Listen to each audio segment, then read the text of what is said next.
Boa tarde, boa tarde. A paz do Senhor Jesus. Já havia algum tempo que eu vinha querendo gravar um vídeo, né? Falando um pouquinho sobre a minha vida, sobre a minha juventude, né? Sobre tudo um pouquinho. E Deus preparou hoje. E eu quero contar um pouquinho a respeito da minha infância, da minha juventude, de como eu cheguei até aqui, né? Meu nome é José Pedro, eu sou nascido em 1970, tenho, portanto, 52 anos, vou fazer 53 agora em dezembro. Sou de uma família grandiosa, né? Éramos 10 irmãos, tinha um que ainda era adotado, a minha família era muito grande, lá em casa era uma festa de gente andando, gente entrando, gente saindo. Era muito gostoso, sabe? Mas, de acordo as pessoas vão ficando maduras, elas vão crescendo, né? Cada um acaba demonstrando a sua personalidade. E é natural que tenha os conflitos, né? Uns eram mais nervosos, outros mais tranquilos. Mas era bem tumultuado já agora, né? Depois que eu já estava talvez ali na casa dos 7, 8, 9 anos, 10 anos. Meus irmãos mais velhos, eles têm idade, alguns deles para ser meu pai, né? Minha mãe.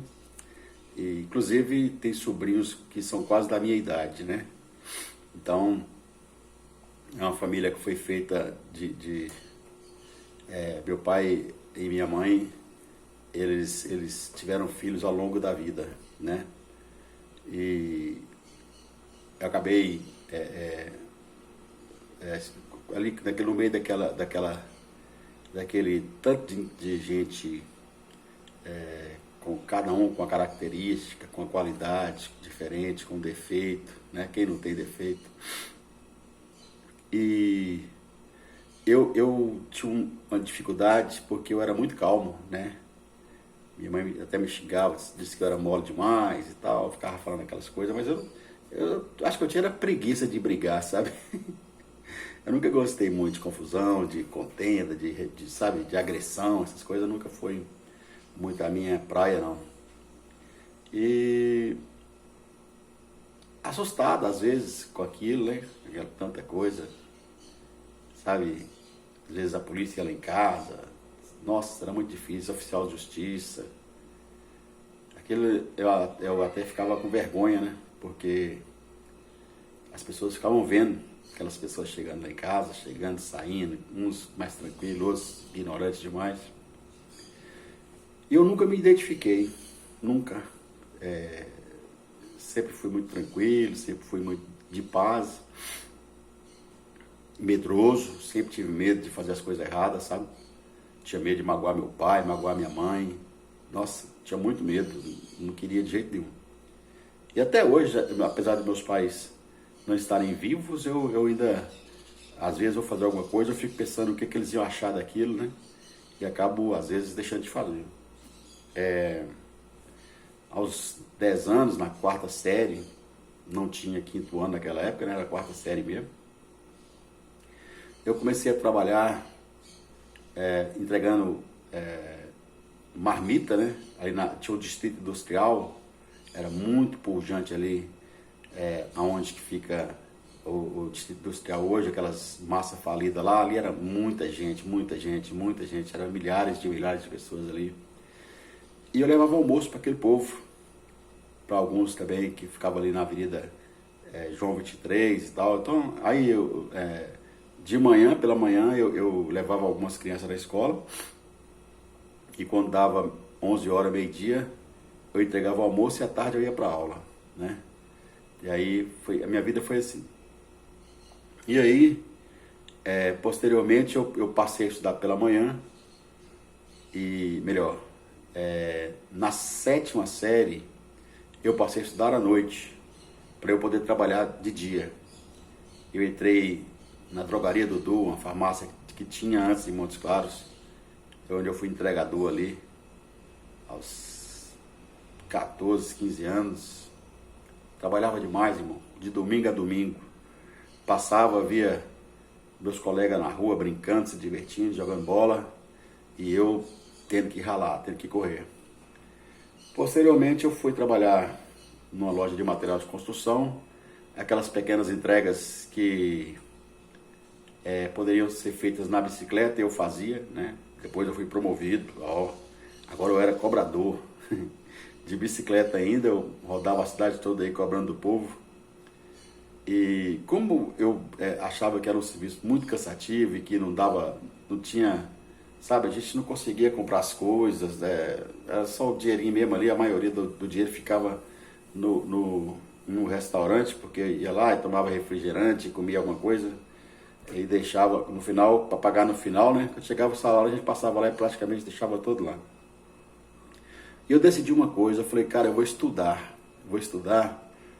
porque essa vida aqui, além de você trabalhar demais, de você sofrer demais, paga-se muito pouco. E eu me dediquei a estudar. Fiz o segundo grau, o primeiro grau nem foi tanto assim, nunca tomei recuperação, nunca tomei bomba, mas foi muito difícil. Não me dedicava aos estudos, né? Mas quando chegou no ensino médio, no segundo grau, eu me dediquei bastante. Eu tinha 3 possibilidades, era contabilidade, científico, ou para quem queria ser professora, tinha o magistério. E eu sempre fui muito prático, né? Então eu falei, científico eu não vou conseguir passar no vestibular, que eu não gosto de estudar. Magistério não é para mim. Então eu vou ser contador, vou fazer técnico de contabilidade, porque na pior das hipóteses eu posso fazer contabilidade para minha família, para as pessoas que eu conheço, né? E fiz o curso de contabilidade, me formei aos 16 anos, por aí, muito prematuro. Entrei na escola muito cedo, porque o meu aniversário quase no dia 18 de dezembro, ou seja, faltando 13 dias para acabar o ano. E ali, quando eu me formei, era na época da automação bancária. Nossa, tava um reboliço, porque computador chegou e agora era revolução tecnológica e o computador ia tomar o lugar dos homens, e aquilo foi terrível, terrível, terrível. E eu aproveitei a oportunidade e me dediquei a aprender sobre linguagem de informática, né? Na época, muitos anos atrás, uns 40 anos atrás, né? Se eu só me engano, era DBase 3 e DBase 3 Plus e COBOL, eu não me recordo muito bem. Mas eu me formei, acabei me tornando um programador naquelas línguas, né, de informática. E também me preparei, todos os cursos que tinha à disposição eu fiz. E fiquei esperando a oportunidade.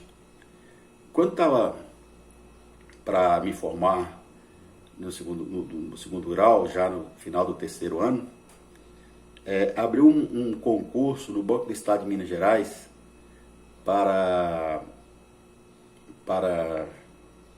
exatamente para o ingresso dessas pessoas que dominavam a informática, né?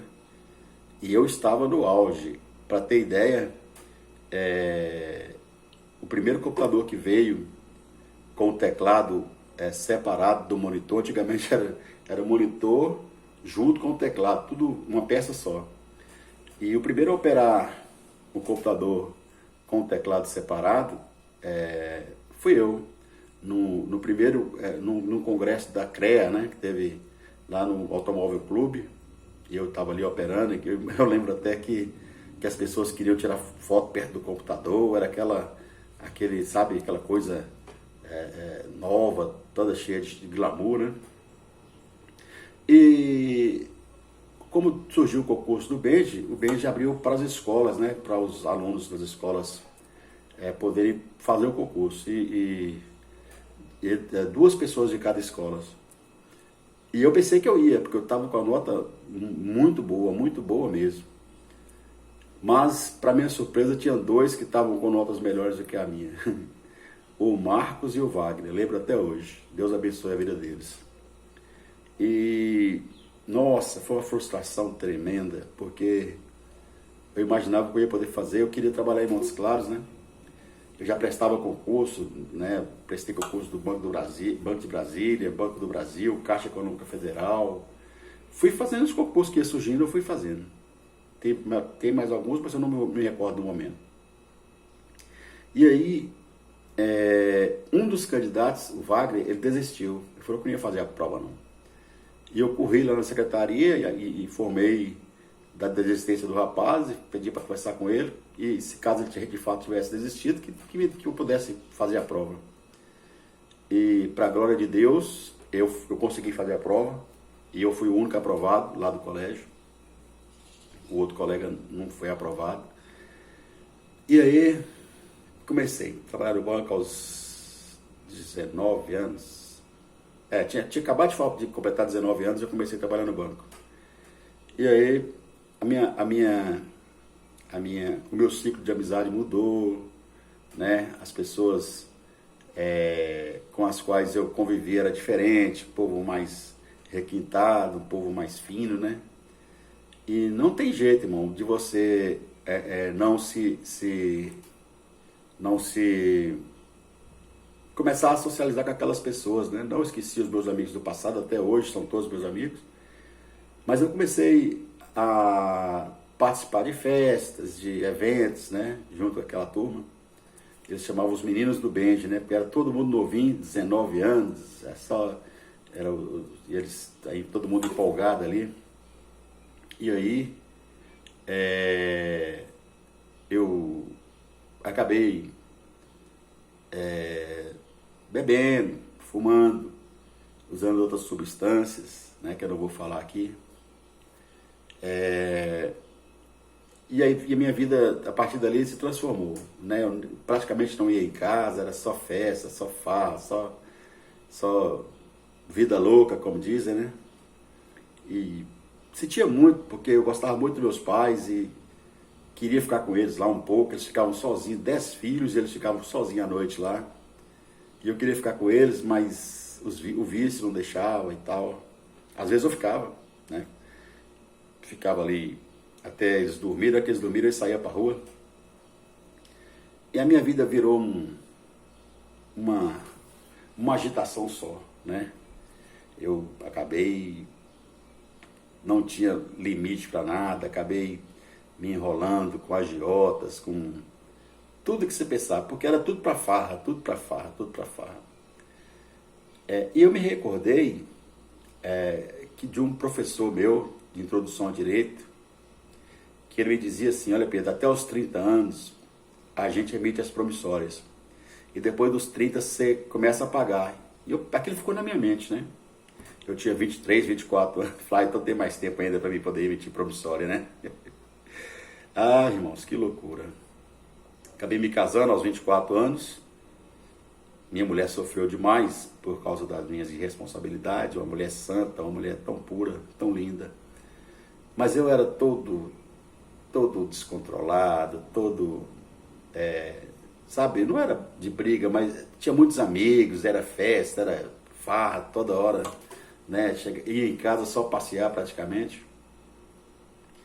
E quando foi aos 32 anos, meu casamento já estava em crise, estava quase já por acabar. Então eu resolvi pedir, de alguma forma, pedir ajuda, pedir para muita gente, ninguém pôde me ajudar. Então eu fui diante de Deus e falei com o Senhor, Deus, eu não quero essa vida mais para mim não, eu preciso de mudar de vida. E um dia eu cheguei lá em casa, né? Tinha vindo de um casamento de pessoas evangélicas, fui numa igreja evangélica, muito embriagado. E quando eu cheguei em casa, eu pus tudo lá no quintal e botei fogo, água, bebida, cigarro, tudo que estava me atrapalhando, eu joguei fora. Joguei fora e falei, a partir de hoje eu não uso mais. Após aquele dia, de fato, eu me afastei do álcool, me afastei de tudo, cigarro. E minha vista se abriu. Eu pude perceber que a minha vida estava totalmente destruída. A minha vida era uma catástrofe. A minha casa toda, sabe, feia, no reboco, sabe? Eu falei, gente do céu, como é que eu não vi isso? E ali a minha vida começou a tomar um rumo diferente. Eu logo, não somente terminei a minha casa, como aumentei ela muito, o dobro do que ela era. Eu não tinha mais vício, eu não tinha mais, né, despesa com confusão de agiota e tal. Então meu dinheiro sobrava e eu comecei a construir e tal. E é um breve resumo da minha vida, né? Hoje, graças a Deus, eu galguei todos os cargos dentro da empresa que eu trabalho. Hoje eu tenho cargo de confiança, né? Sou gerente. Rapaz que saiu lá de entregar almoço e chegar aonde eu cheguei, realmente não é fácil, especialmente há uns 40 anos atrás, quando o racismo estrutural era muito forte, né? Hoje é menos, graças a Deus, evoluiu, a mente do pessoal abriu, mas era muito complicado você ser negro e trabalhar num ambiente de pessoas, na maioria brancos, né? Mas eu nunca levei isso pra mim, não. Trabalhava, eu falava que o importante era fazer o certo, do jeito certo, e graças a Deus eu fui reconhecido, as pessoas viram talento em mim, viram disposição, né? E eu cresci. Por que eu estou te contando essa história? Estou te contando essa história, irmãos, porque eu não sei quantos anos você tem, não sei. Talvez você está aí com seus 14, 15, 16 anos, cheio de ser herói, cheio de ser o bambambam, né? E você, cheio de marra, né? Tatuado, piercing, brinco, sobrancelha cortado, nada a ver. Também tudo tranquilo.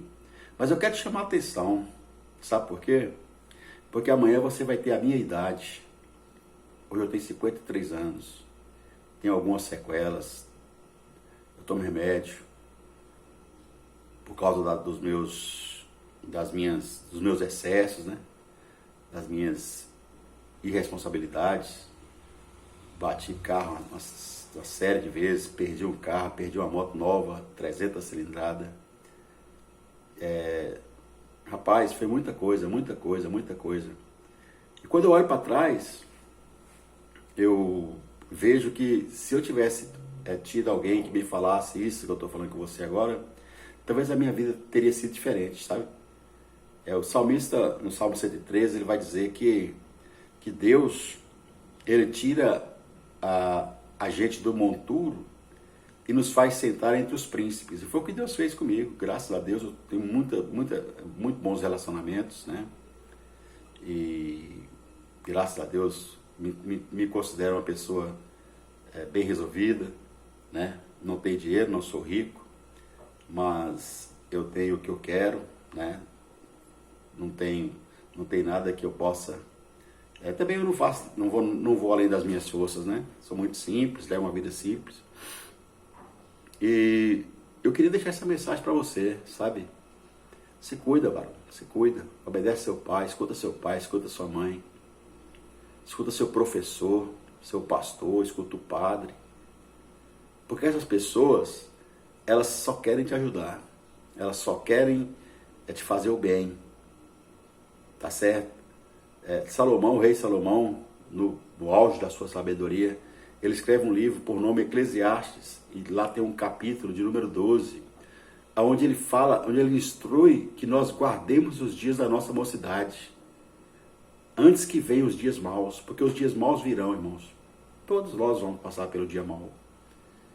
E se a gente tiver uma juventude abençoada, se a gente tiver uma juventude saudável, com certeza nós vamos ter uma idade adulta tranquila, em paz, sabe?